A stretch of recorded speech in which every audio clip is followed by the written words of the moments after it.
Hi guys, and in this video we will be learning about links and lists. Let's start with links.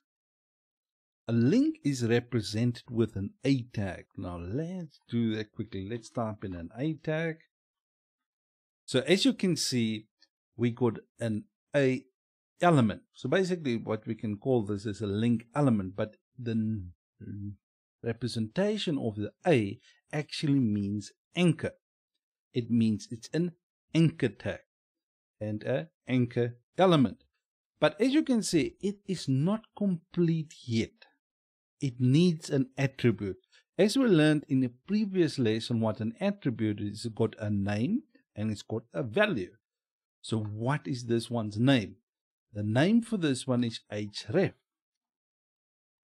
And the value, it is the destination of where we want to go to once we click the link. The href stands for hypertext reference. To explain it, like I said before, it's just in plain English the destination that you want to go to once you click the tag. Alright, so let's use our first example. Let's go to https www.bing.com. Now, as you can see, we set the destination to Bing's website address. But as you can see, it's not complete yet. What we still need to add is we need to add a description for that anchor. The reason for that is, let's say we type in here Google instead of Bing. Now, if the user clicks on the Google link, they expect to go to Google. So Google is basically a description of the address that we're going to. But in our case, we don't want to confuse our users. So we want to let them know if they click on this link, they will go to Bing. So let's see how this looks like in the browser. So what we do is we right click, then we say open with live server. Now as you can see, we have Bing right here.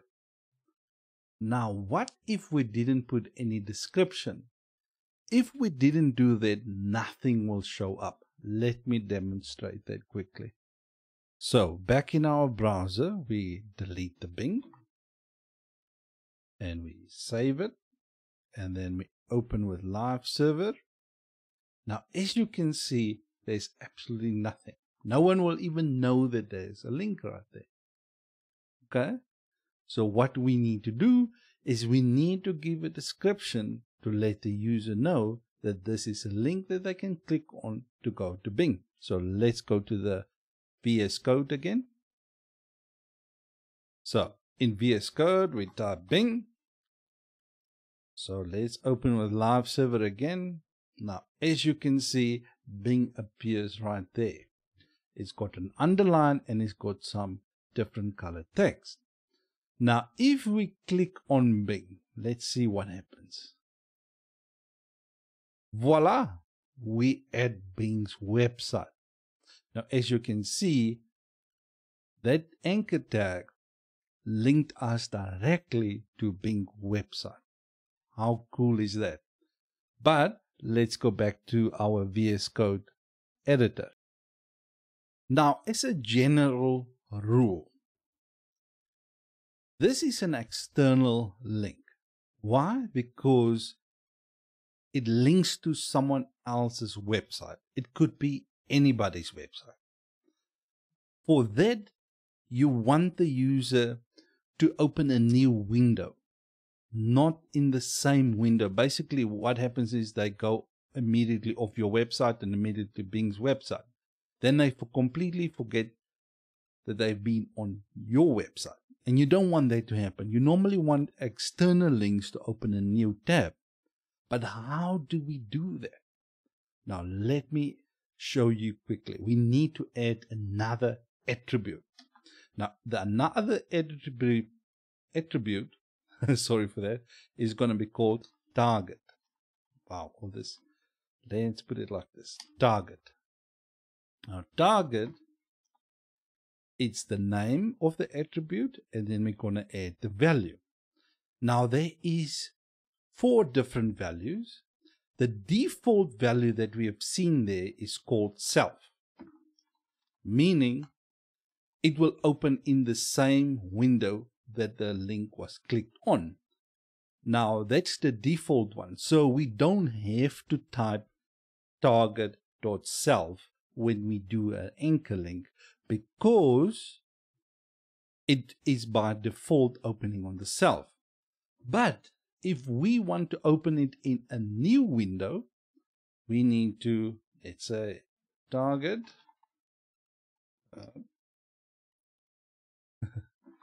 target equals to, and then we type in blank. Now what the blank does, it's saying it needs to open in a new blank window, if you can look at it like that. So let's see how this looks like in the browser. So let's open with Live Server again.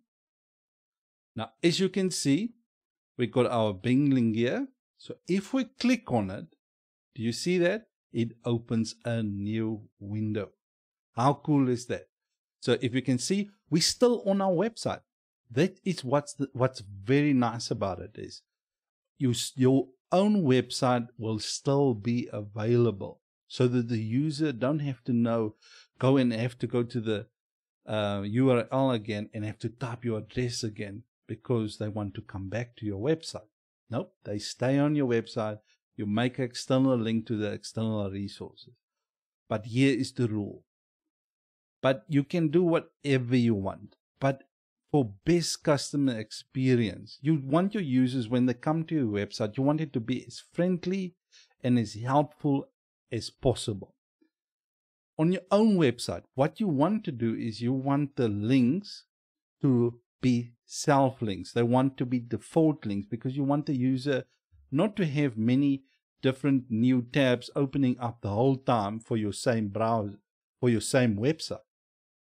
Because then the user it's just not a good user experience. So if you click the link, it needs to open for your own website in the same window. For external links, you want it to target blank because you want to open it in a new window. Okay, so let's go back to VS Code.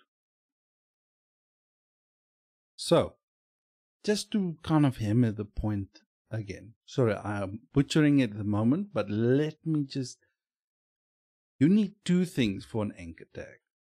Okay, you need the href with its name and its value, and then you need a target attribute if the link is not internal links. If it's external link, you put the target in there with a blank, indicating it's an external link that's linking to a different website. For internal links, however, let me copy this down. In order to copy this down in VS Code, you press Shift, Alt, and the down arrow. It's just a helpful tool just to kind of speed up your workflow. Now let's say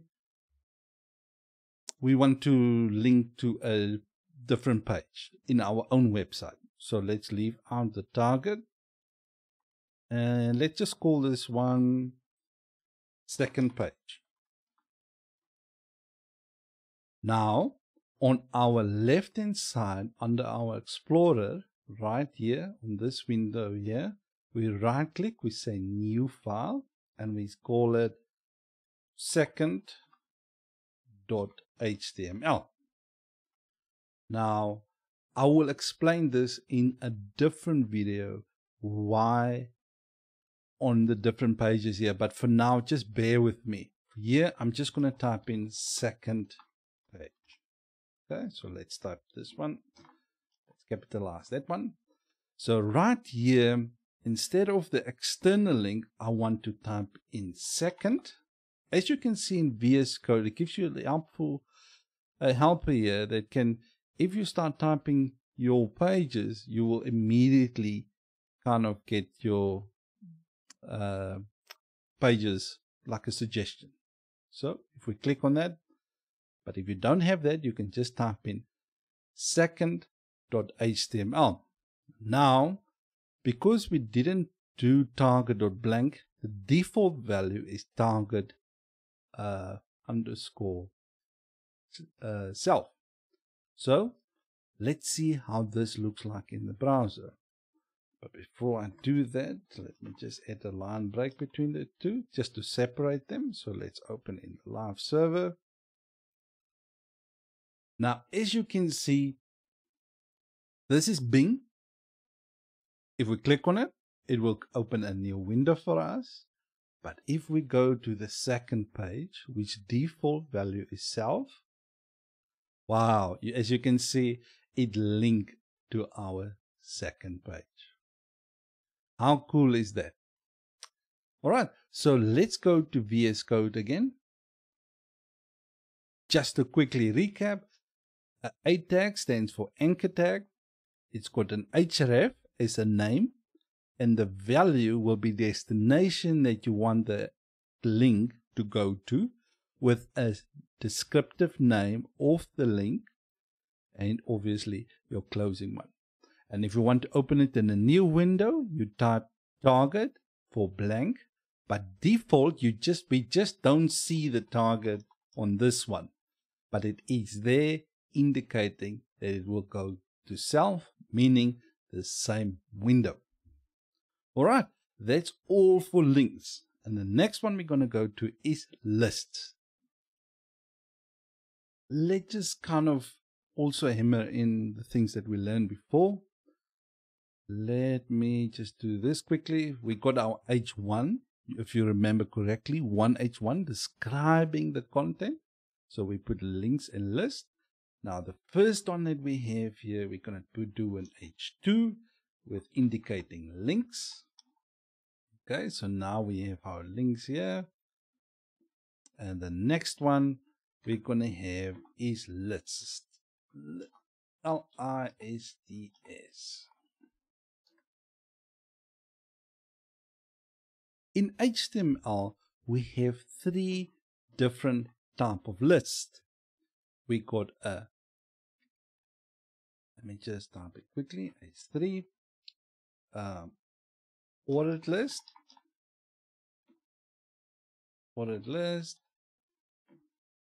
and let me copy this one down. Then we have an unordered list,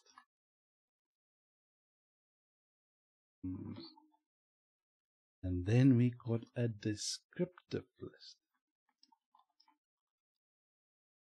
Now you might be wondering, what is all this useful for?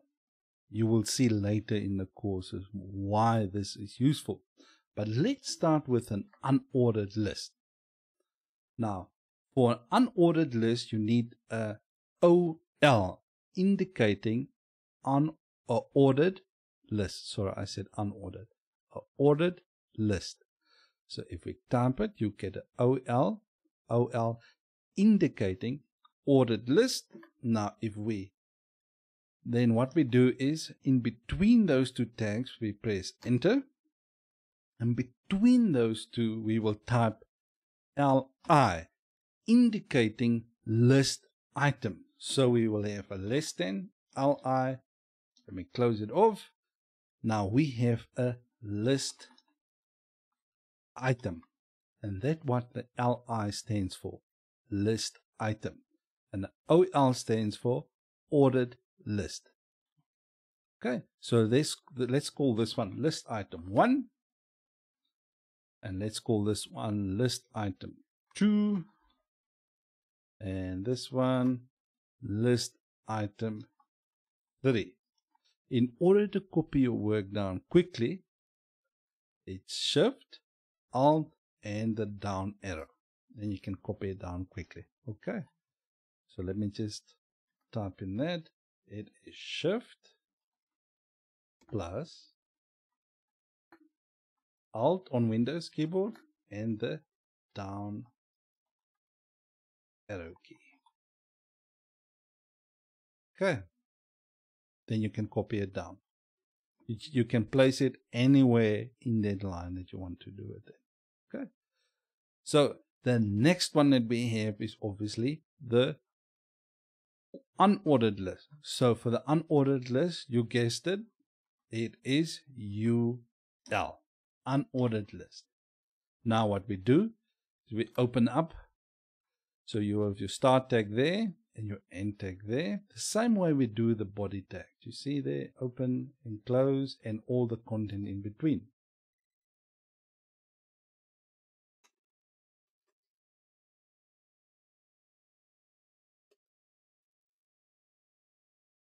So what we're going to do is we're going to have a LI list item. And what we can do is we can do it this quickly. So let's copy this top part and we paste it in here. So we got our list item. All right. The same way we did. That's unordered. We're going to see now how it looks like in the browser. We're going to get to descriptive list just in a sec. So let's open this quickly up in the browser. So as you can see, we got an ordered list. It's got a 1, 2, and 3. Then we have an unordered list, and you will see it's got bullet points as the indicator. Okay, so our unordered list is ordered in number format, and the unordered list is formatted in bullet points. So let's go quickly back to our VS Code. Now, a descriptive list, you would have guessed it as well, it will be DL, indicating descriptive list. But it's a little bit more unique. That you need two things for it. You need a descriptive title. So let's say we use descriptive title, and then you need a descriptive description.